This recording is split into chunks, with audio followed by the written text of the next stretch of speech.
আওয়ামী লীগকে আগামী নির্বাচনে সুযোগ দেওয়ার কথা বিএনপি বলেনি। প্রধান উপদেষ্টা বা অন্য কেউ এই ধরনের বক্তব্য দিয়ে থাকলে সেটি অসত্য বলে জানিয়েছেন দলটির স্থায়ী কমিটির সদস্য সালাউদ্দিন আহমেদ। এসএটিভিকে দেওয়া সাক্ষাৎকারে কথা জানান তিনি। এছাড়া নির্বাচনের রোডম্যাপ ঘোষণায় কালক্ষেপণ করা হলে আন্দোলনের হুঁশিয়ারিও দেন বিএনপির সর্বোচ্চ নীতি নির্ধারণী ফোরামের এই সদস্য। আব্দুল আহাদের প্রতিবেদন।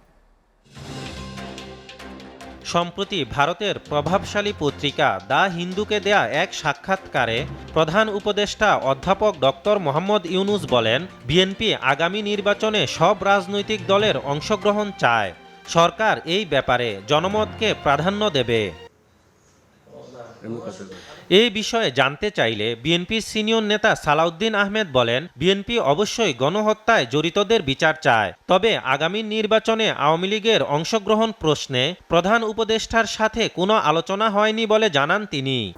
আগস্ট বিপ্লবের যে শহীদের রক্তের অঙ্গীকার, সেটাকে সম্মান প্রদর্শন করতে গেলে আমাদেরকে অবশ্যই গণহত্যাকারী কোনো দলকে বাংলাদেশের রাজনীতিতে এত তাড়াতাড়ি স্বীকৃতি দেওয়ার প্রশ্নই আসে না।